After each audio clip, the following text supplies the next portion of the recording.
Hello guys, welcome back to my YouTube channel. I am again back with a new fantabulous lecture based on the chapter number 3 from the 11th standard CBSE and the title of the chapter is Plant Kingdom.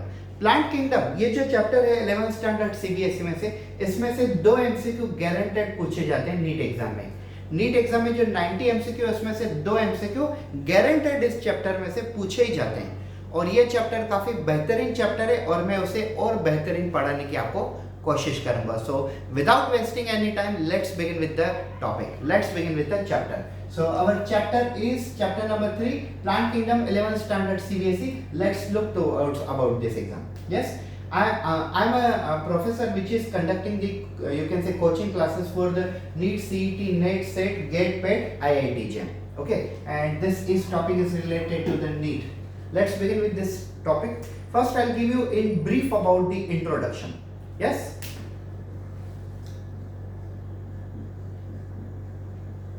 So what are basically the plants or what are basically the plant kingdom planting? So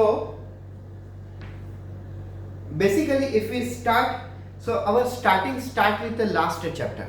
In our last chapter, biological classification, we understood that scientist R.H. Whittaker in 1969 classified every organism into the 5 categories, and these categories were kingdom Monera, kingdom Protista, kingdom Fungi, kingdom Plantae, kingdom Animalia. So he classified every organism into 5, but main category, I won't say that the particular category is you can say main, as our chapter is going about the plant kingdom. I won't say like that, but plant kingdom is also one of the important. So out of this 5 we are going to talk about the kingdom Plantae in detail. Yes, we are going to discuss about the kingdom Plantae in detail. So who are the plants or who are the members of kingdom Plantae? Plants are the type of a living organism which are eukaryotic, most probably multicellular, but there are some exceptions of unicellular like a green algae called chlorella. Yes, green algae called chlorella. And they are photosynthetic organism, they are real producer on the earth. They have ability to produce food material by the process of photosynthesis. They capture sunlight and turn into the glucose molecule. That is the main features about the plant. They contain chloroplast, and inside the chloroplast they may contain chlorophyll pigment which is a green. They may have a leucoplast which is a white pigment. They may have a chromoplast which is a colorful pigment. Yes. जैसे हमें पता है कि scientist RH. Whittaker, मैं आपको हिंदी और English दोनों languages में समझाऊंगा। आर.एच. व्हिटेकर साइंटिस्ट ने सभी ऑर्गेनिज्म को 5 कैटेगरी में डिवाइड किया हुआ था। तो उसमें से एक कैटेगरी है, एक किंगडम है प्लांट और प्लांटी। तो प्लांट्स क्या होते हैं? प्लांट्स वो वाले लिविंग ऑर्गेनिज्म होते हैं जो यूकैरियोटिक होते हैं, मतलब जिनके साइटोप्लाज्म के अंदर न्यूक्लियस होता है और ये मोस्ट प्रोबेबली मल्टीसेल्युलर होते हैं। लेकिन कुछ ऐसे एग्जांपल है जो यूनिसेल्युलर है, से for example green algae, chlorella algae, ठीक है। तो ये यूनिसेल्युलर है, बाकी सब मोस्ट प्रोबेबली मल्टीसेल्युलर है। ये फोटोसिंथेटिक ऑर्गेनिज्म होते हैं, इनके अंदर सेल के अंदर क्लोरोप्लास्ट नाम का ऑर्गेनल होता है और सभी मेम्ब्रेन बाउंडेड ऑर्गेनल इनके अंदर पाए जाते हैं। क्लोरोप्लास्ट होने के कारण इनके अंदर क्लोरोफिल पिगमेंट होता है, या तो ल्यूकोप्लास्ट हो सकता है, क्रोमोप्लास्ट हो सकता है, अलग अलग पिगमेंट हो सकते हैं और ये लाइट को कैप्चर करके उसमें से ग्लूकोज प्रोडक्ट बनाते हैं। कौन सी प्रोसेस से? फोटोसिंथेसिस से। पूरी दुनिया में सबसे ज्यादा अगर प्रोड्यूसर अगर हम कहें तो वो प्लांट ही होते हैं, अब मैं आपको प्लांट के बारे में डिटेल में लेके चलता हूँ। ये तो उनके ऊपर से बेसिक बातें थी। Yes, until there was a 5 domain system of classification, there was a 2 domain system of classification which was given by the scientist called Carolus Linnaeus. जब तक 5 domain system classification आया उस वक्त तक 2 domain system of classification था जो कि scientist Carolus Linnaeus ने इंट्रोड्यूस किया हुआ था। और उन्होंने कार्लस लिनियस ने 2 कैटेगरी में डिवाइड किया थे सभी को। One was Animalia, second one was Plantae. तो उन्होंने प्लांटी में किस किस के ऐड किया होता है देखिए। Carolus Linnaeus include plantae such as nowadays we are calling as a Monera, means bacteria, then nowadays we are calling Protista, and then you can say fungi. Carolus Linnaeus ने इन सभी को बेसिकली इसके अंदर ऐड कर दिया होता, सभी को। जस्ट बिकॉज आप नोटिस करो सब में कॉमन क्या है, bacteria. Do bacteria have a cell wall? Yes. Do plant have a cell wall? Yes. But which type of protista? Plant-like protista have a cell wall. Fungi? Yes. Fungi also have a cell wall which is made by chitin and polysaccharide. And what about the plant? Yes, plant also have a cell wall which is features matching to them. So Carolus Linnaeus divide all these organisms into the kingdom Plantae, but it was a rejectable theory. Why it is rejectable theory? For example, kingdom Monera. They are containing cell wall, no doubt, but they are prokaryotic. They don't have a nucleus, so it was separated. Then protista. Protista are eukaryotic. Yes, protista are eukaryotic, but most probably protista are you can say all protista are eukaryotic, but they are also unicellular. But most probably plants are multicellular. Only some exceptional examples are like a Plantae. Chlorella is a unicellular, and in protista all are unicellular. So that has to be think about in proper consideration. And then third about fungi. Fungi are not producer. They cannot produce own food material. They are consumer. Has to depend on another. Therefore, they will not be included under this. जब तक 5 domain system आई तब तक kingdom Plantae के अंदर Monera, protista, फंजा इन सबको रखा गया था कार्लस लिनियस द्वारा। लेकिन कार्लस लिनियस ने सिर्फ एक ही चीज सोची कि मोनेरा, प्रोटिस्टा और फंजा इन तीनों के अंदर सेल वॉल है और प्लांटी में भी सेल वॉल है, तो इन सबको क्यों ना प्लांट में ऐड कर दिया जाए। लेकिन बाद में ऐसा पता चला कि मोनेरा जो है उनके अंदर सेल वॉल तो है लेकिन वो प्रोकैरियोटिक है और खुद का फूड नहीं बना सकते। प्रोटिस्टा ये यूनिसेल्युलर है, ठीक है, ये यूकैरियोटिक है लेकिन ये यूनिसेल्युलर में सभी के सभी प्रोटिस्टा यूनिसेल्युलर होते हैं, लेकिन प्लांट तो मल्टीसेल्युलर है। अगर कुछ एग्जांपल को हम छोड़ दें साइड में तो। और उसके बाद fungi they are fungi are eukaryotic. They are most probably multicellular, but some examples are unicellular, like a yeast.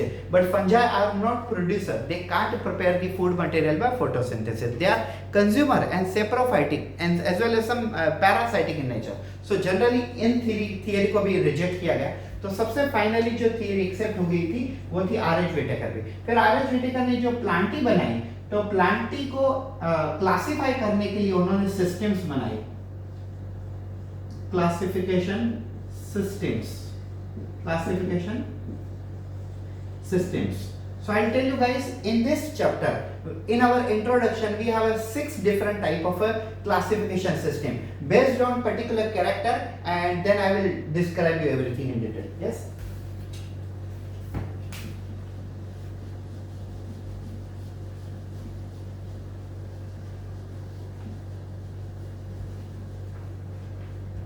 So first one is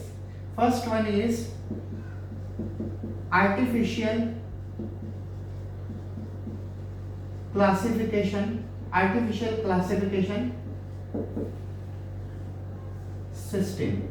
Now why artificial classification system? Artificial, आप सिर्फ ये समझ जाइए कि कौन सी क्लासिफिकेशन में कौन सी टेक्निक से क्लासिफाई किया हुआ था। अब मान लो जितने भी लिविंग ऑर्गेनिज्म, मतलब अब मैं आपको स्पेशली प्लांट्स के बारे में बता रहा हूँ, ठीक है। सभी प्लांट जितने भी प्लांट है उन सभी को अलग अलग प्रकार से क्लासिफाइड किया हुआ है। सबसे पहली टेक्निक है आर्टिफिशियल क्लासिफिकेशन सिस्टम। अब इसमें क्या होता है, यस, प्लांट्स आर classified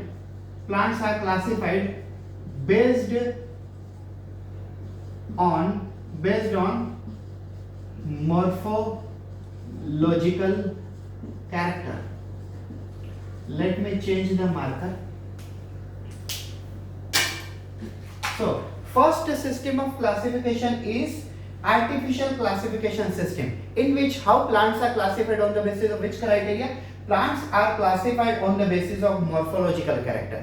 मतलब प्लांट बाहर से कैसे दिखते हैं, यस, मॉर्फोलॉजी मतलब एक्सटर्नल फीचर, तो बाहर से प्लांट कैसे दिखते हैं उस क्लासिफिकेशन को हम कहेंगे morphological classification.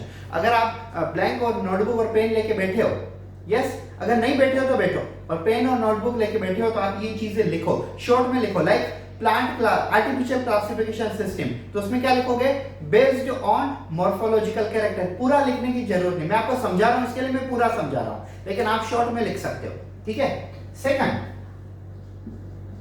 Natural classification system. अब ये नेचुरल क्लासिफिकेशन सिस्टम किसने दी हुई थी? ठीक है, ये नेचुरल क्लासिफिकेशन सिस्टम दी हुई थी George Bentham and Joseph Dalton Hooker. Yes, Joseph Dalton Hooker. इनको कॉमनली मतलब अभी हमने बायोलॉजी पढ़ी हुई, तो बायोलॉजी में जनरली इनका नाम कैसे लिया जाता है? Bentham and Hooker. Bentham and Hooker किस चीज के लिए फेमस है? हमेशा याद रखो, Bentham and Hooker scientist were famous for the natural system of classification of plants. Bentham and Hooker ये दोनों scientist natural system of classification of plants के लिए फेमस है। और इस क्लासिफिकेशन में क्या किया गया है ये देखिए, natural system of classification is based on internal character, we called it as anatomy. It is based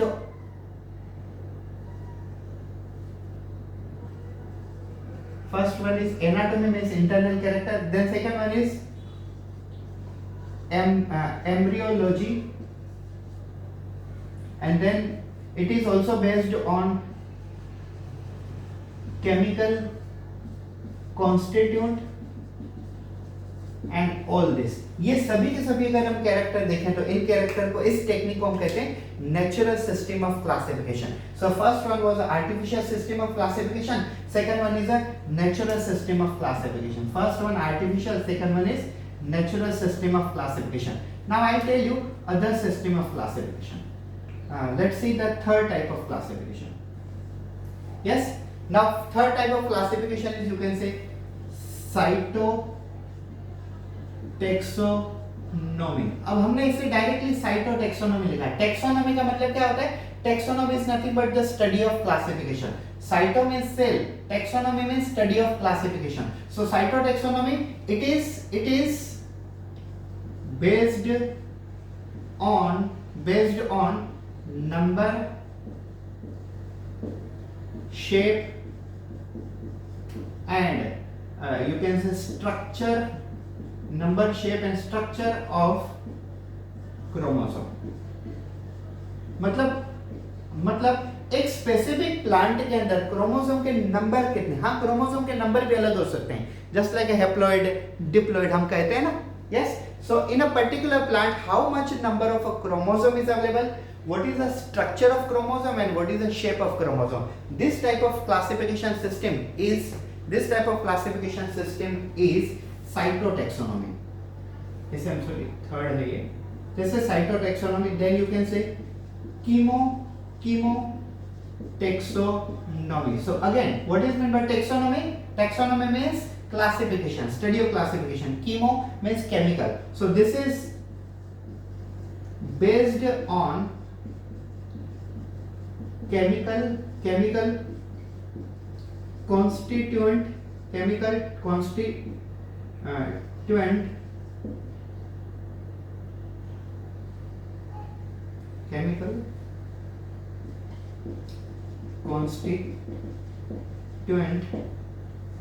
of cell.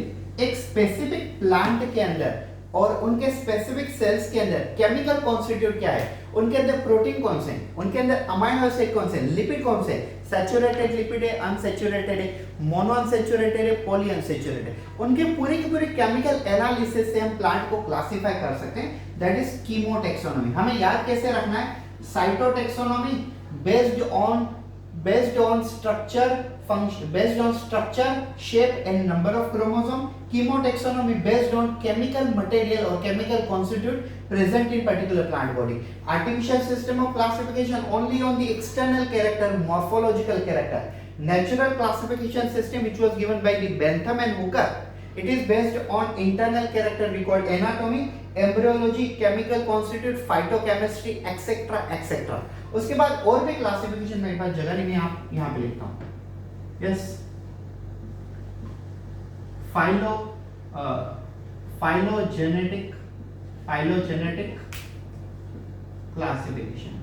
अभी कहीं कहीं पे क्लासिफिकेशन शब्द यूज किया जाता है और कहीं कहीं पे डायरेक्टली टैक्सोनॉमी वर्ड यूज किया जाता है। So what is phylogenetic classification? So it is based on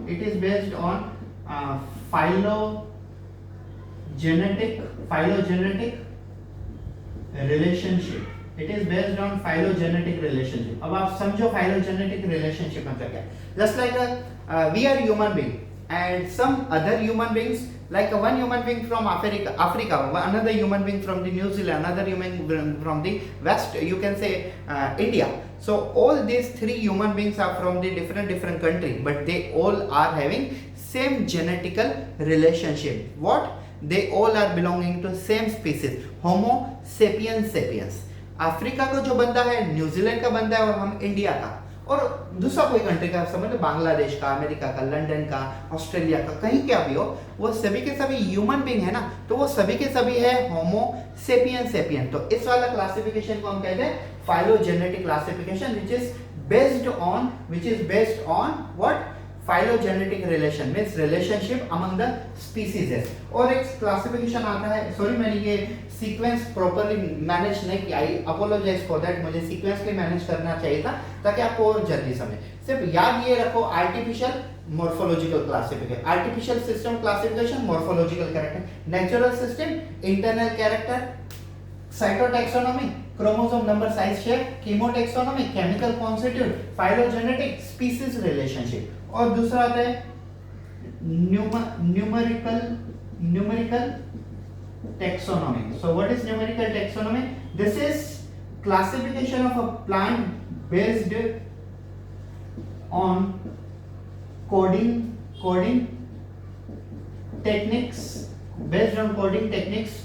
of computer. ठीक है, तो ये वो वाला क्लासिफिकेशन जहां पे हम कंप्यूटर के अंदर प्लांट्स को क्लासिफाई करें। हम कंप्यूटर के अंदर कैसे प्लांट को क्लासिफाई करें? जैसे अगर प्लांट में से कुछ अगर हम सेल लेते हैं तो उसका कोडिंग, डिकोडिंग, बारकोडिंग करके प्लांट को क्लासिफाई किया जा सकता है। तो ये भी एक टेक्निक है प्लांट को क्लासिफिकेशन करने की। तो ये सभी प्लांट के क्लासिफिकेशन हो गए। अब मैं आपको नेचुरल एक कंटेंट बताता हूँ कि कितने प्रकार के प्लांट हैं, उनके डिविजन्स कितने हैं, और उसके बाद हम एक एक डिवीजन को इस पूरे के पूरे चैप्टर में स्टडी करेंगे डिटेल में।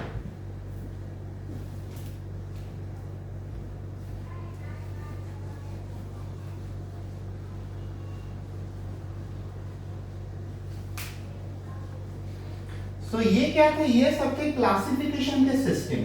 अब हम देखेंगे कि एग्जैक्टली क्लासिफिकेशन प्लांट्स में होता कैसे। जैसे एनिमल में क्लासिफिकेशन होता है वर्टिब्रेट्स, इनवर्टिब्रेट्स, यस, लेकिन प्लांट में क्लासिफिकेशन कैसा होता है हमें वो देखना है।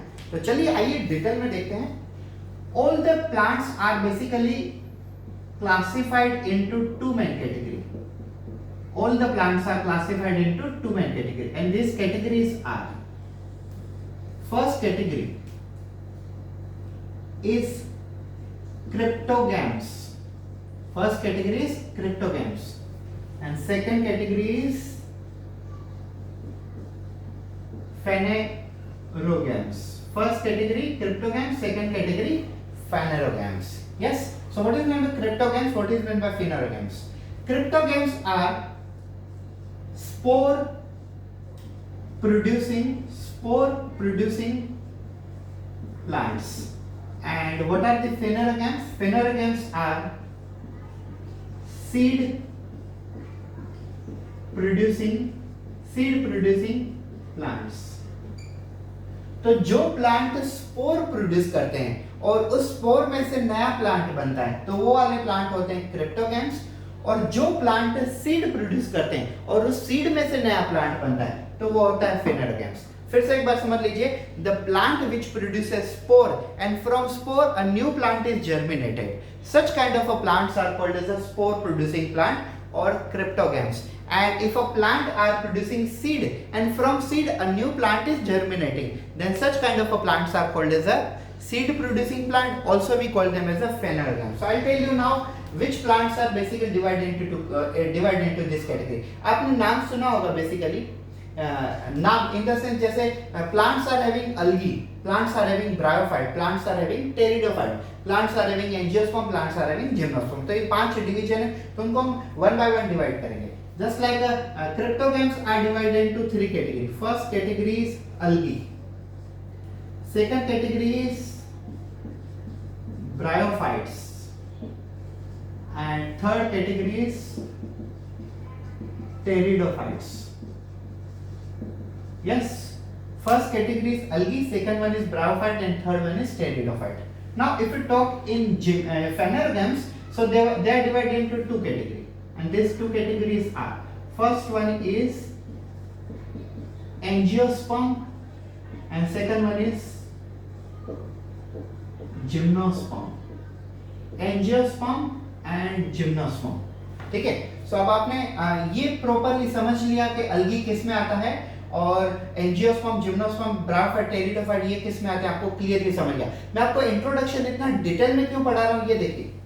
जब हम इस चैप्टर के एमसीक्यू देखेंगे 50 एमसीक्यू, उसमें से आपको ऑलमोस्ट 10 एमसीक्यू इंट्रोडक्शन में ही कवर हो जाएंगे। गारंटी में देता हूँ आपको 10 एमसीक्यू इंट्रोडक्शन से ही कवर हो जाएंगे। और ये भी समझ लीजिए, मान लो 2 एमसीक्यू आते हैं पूरे चैप्टर में और अगर 1 एमसीक्यू इंट्रोडक्शन में आ गया, तो क्योंकि मैं सिर्फ इंट्रोडक्शन ऊपर से नहीं पढ़ा रहा हूँ, ये वाला जो इंट्रोडक्शन है ना, ये एनसीईआरटी में भी नहीं है, ये एनसीईआरटी में नहीं है। लेकिन अगर आप जब चैप्टर के अंदर जाओगे, algae, bryophyte, pteridophyte, angio, gymno के कैरेक्टर देखोगे, तब आपको ये चीजें पता होनी चाहिए। और ये पता होनी चाहिए तभी मैं आपको बता रहा हूँ, भले एनसीईआरटी में नहीं दिया है। ठीक है, तो चलिए वन बाय वन देखते हैं। Spore producing plants are further classified into 3 category, algae, bryophytes, pteridophyte, and seed producing plants are further divided into 2 categories such as the angiosperm and gymnosperm. Let's talk one by one. First, algae. Algae are also known as a thalloid plant. Algae are also known as a thalloid plant. Why algae are called as a thalloid plant? I'll tell you. Algae are also known as a thalloid plant just because algae cannot differentiate it into root, stem and leaves, therefore they are called as a thalloid plant. हम thalloid plant किसको कहते हैं? ऐसे plant जो root, stem और leaf में बिल्कुल भी डिवाइड नहीं होते, उन प्लांट को हम कहते हैं थैलोइड प्लांट। जैसे फ्लावरिंग प्लांट है मैंगो, तो मैंगो में हमें रूट दिखते हैं, स्टेम दिखते हैं और ब्रांचेस दिखते हैं, लीफ भी दिखते हैं, ये सब चीजें दिखती है, तो हम इनको क्या कहते हैं? हम इनको कहते हैं यस सीड प्रोड्यूसिंग प्लांट। मतलब ये थैलोइड नहीं है, ये वेजिटेटिव प्लांट है। इनको हम क्या कहते हैं? Vegetative plant. मतलब उनकी पूरी वेजिटेटिव स्ट्रक्चर हमें दिखता है, लेकिन अगर किसी प्लांट का रूट, स्टेम एंड लीव्स अगर हम उनको डिफरेंशिएट नहीं कर सकते, ना ही देख पाते हैं, तो हम उनको कहेंगे थैलोइड प्लांट। तो अल्गी कौन सी कैटेगरी में आती है? अल्गी आती है थैलोइड प्लांट्स। और अल्गी की स्टडी को जनरली हम क्या कहते हैं? Study of algae is called as a phycology.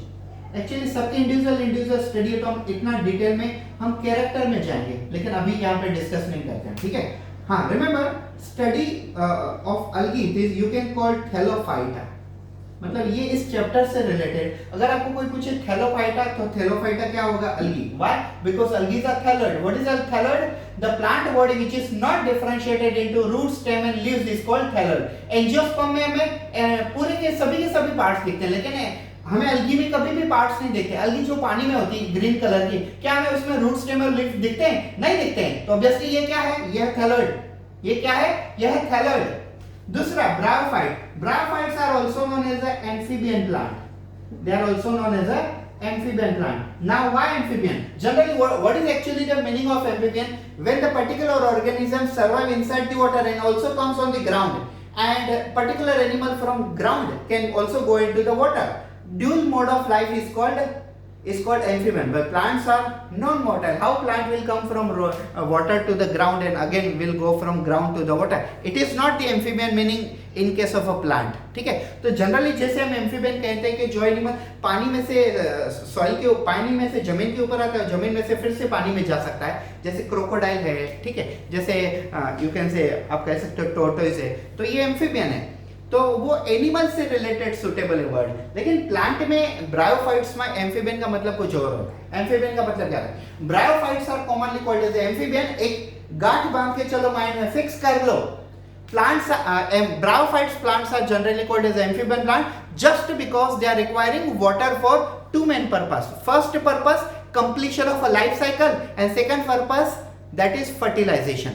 Plant bryophytes को हम एम्फीबियन प्लांट क्यों कहते हैं? क्योंकि उनको वाटर की जरूरत होती है दो स्टेप करने के लिए. फर्स्ट स्टेप है फर्टिलाइजेशन और सेकंड स्टेप है लाइफ साइकिल, मतलब अल्टरनेशन ऑफ जनरेशन कंप्लीट करनी. तो ये दो स्टेप प्लांट को कंप्लीट करने के लिए वाटर की कंपलसरी जरूरत होती है. इसके लिए हम इनको क्या कहते हैं? ब्रायोफाइट्स कैटेगरी में डालते हैं, ब्रायोफाइट्स प्लांट कहते हैं. यस, ब्रायोफाइट्स को हम क्या कहते हैं? Amphibian plant. Okay, they are requiring water for completion of fertilization and as well as completion of what?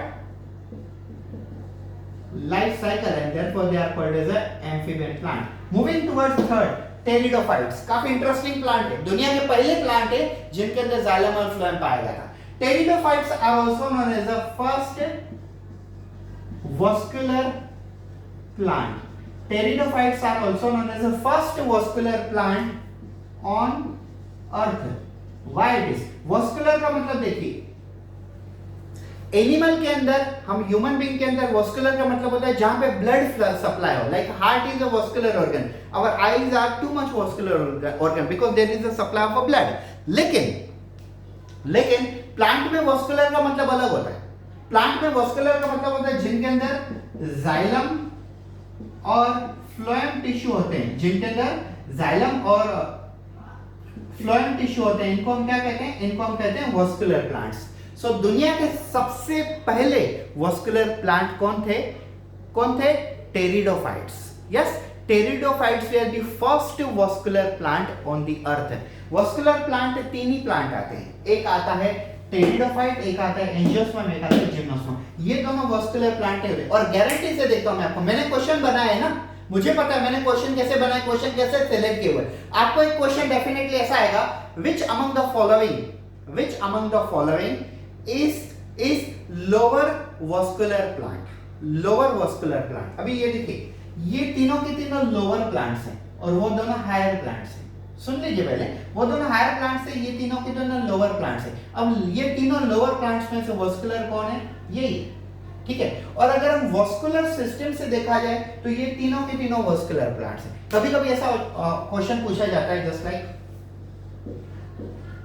Odd one out. तो ओड वन आउट में क्या होते हैं? Bryophytes, pteridophytes, angiosperm, gymnosperm. तो फिर आप कैसे सेपरेट करोगे? तो ये देखिए, angiosperms are having xylem and phloem tissue. Is it? They are having xylem and phloem tissue. Gymnosperms are also having xylem and phloem tissue. तो ये दोनों के दोनों कौन है? वॉस्कुलर प्लांट है. इवन तो टेरिडोफाइट्स में भी xylem and phloem tissue है. तो कौन बच गया? ब्रायोफाइट्स. तो ब्रायोफाइट को सेपरेट कर दो, उसको आंसर सिलेक्ट कर दो, 4 मार्क्स पक्के आपके. क्यों?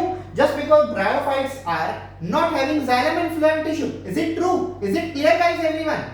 So pteridophytes were the first vascular plant because they were containing xylem and phloem tissue. Is it true? ये तीनों की तीनों आई होप सो आपको समझ गए. अब हम चलते हैं phanerogams की तरफ. Phanerogams are seed producing plant and they are further divided into two main category, angiosperm and gymnosperm. Now what is difference between them? Angiosperms are having closed seed. Angiosperms are having closed seed. Now just see, this is the seed of angiosperm which has a two cover, outer cover testa and inner cover tegmen. Inner cover tegmen. But in gymnosperm seed is open. It do not show any covering. Gymnosperm के अंदर क्या होता है? Seed की कोई covering नहीं होती. Open seed, naked seed जैसे हम कहते हैं, ओपन सीड और नेकेड सीड होते हैं ये. सो these are open closed seed and these are naked or open seed plant. Now one more difference, gymnosperms are non-flowering and angiosperms are flowering. एक और चीज है, एंजियोस्पर्म जो है वो फ्लावरिंग प्लांट होते हैं और जिम्नोस्पर्म नॉन फ्लावरिंग प्लांट होते हैं. जिम्नोस्पर्म में फ्लावर कभी आते ही नहीं और एंजियोस्पर्म में क्या होता है? फ्लावर आते हैं. अगर आप ये देखो, ये 5 कैटेगरी, अगर आप कोई भी फ्लावरिंग प्लांट देखो तो फ्लावरिंग प्लांट सिर्फ यही है. अगर आप कहीं पे भी फ्लावर देखते हो तो फ्लावरिंग प्लांट्स कौन से? फ्लावरिंग प्लांट सिर्फ और सिर्फ एंजियोस्पर्म है, बाकी कोई भी नहीं है. Is it clear guys everyone? I hope so आप लोगों को introduction, classification and classification of plants by the natural system by Bentham and Hooker ये आपको क्लियरली समझ गया होगा. मैंने पूरी मेहनत की, जितना मैंने पढ़ा हुआ था, जितना मैंने एक्स्ट्रा मटेरियल पढ़ा वो सब के सब मैंने आपके सामने रख दिया हुआ है, सब के सब आपके सामने रख दिया हुआ है. So this is about introduction and classification. Let's move towards the next topic.